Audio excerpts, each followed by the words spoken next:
കേരള വ്യാപാരി വ്യവസായി ഏകോപന സമിതി തിരുവമ്പാടി യൂണിറ്റിന്റെ ആഭിമുഖ്യത്തിൽ ത്രിതല പഞ്ചായത്ത് തെരഞ്ഞെടുപ്പിൽ വിജയിച്ചവർക്ക് സ്വീകരണം നൽകി. തിരുവമ്പാടി ബസ് സ്റ്റാൻഡ് പരിസരത്ത് നടന്ന ചടങ്ങിൽ unit president Jiji K Thomas അധ്യക്ഷനായിരുന്നു. കേരള വ്യാപാരി വ്യവസായി ഏകോപന സമിതി തിരുവമ്പാടി യൂണിറ്റിന്റെ ആഭിമുഖ്യത്തിലാണ് ത്രിതല പഞ്ചായത്ത് തെരഞ്ഞെടുപ്പിൽ വിജയിച്ച സാരഥികൾക്ക് സ്വീകരണം നൽകിയത്. തിരുവമ്പാടി ബസ് സ്റ്റാൻഡിൽ വെച്ചായിരുന്നു പരിപാടി.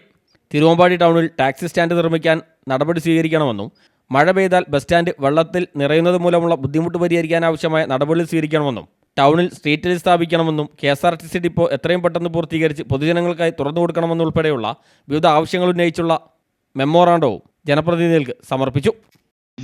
നമ്മളിൽപ്പെട്ടവരും അവിടെയും അത്ര മുന്നണി ഏതായാലും ഞങ്ങൾ എല്ലാ രാഷ്ട്രീയ പാർട്ടിക്കാരും എല്ലാ മതവിഭാഗങ്ങളും ഞങ്ങളുടെ കൂടെയുള്ളവരാണ്. അതുകൊണ്ട് തന്നെ മുന്നണി നോക്കാതെ നമ്മളുടെ പ്രതിനിധികൾ എത്തിക്കണം എന്നൊരു തീരുമാനം ഉണ്ടായിരുന്നു. അതിൻ്റെ അടിസ്ഥാനത്തിൽ കഴിഞ്ഞ 5 വർഷം മുമ്പ് നടന്ന 2020 നടന്ന ഗ്രാമപഞ്ചായത്ത് ത്രിതല പഞ്ചായത്ത് തെരഞ്ഞെടുപ്പൊക്കെ 5 പേരാണ് വ്യാപാരി വ്യവസായി ഏകോപന സമിതി ലേബലിൽ നമ്മുടെ പ്രതിനിധികൾ 5 പേരാണ് വിജയിച്ചിട്ടുള്ളത് ആ കാലത്ത്. എന്നാൽ ഈ തവണ 117 പേര്. വ്യാപാരി വ്യവസായി ഏകോപന സമിതി unit president Jiji K Thomas അധ്യക്ഷത വഹിച്ച യോഗത്തിൽ panchayat president Jithin Pallatt, vice president PR Ajitha, Abraham John, Firoz Khan, Muhammad Vattapparamban, മിസ്സപ്പ് കിഴരിയൂർ, ബിന്ദു ജോൺസൺ, വി ഗിരീഷ് തുടങ്ങിയവർ സംസാരിച്ചു. CTV പ്രാദേശിക വാർത്ത, തിരുവമ്പാടി.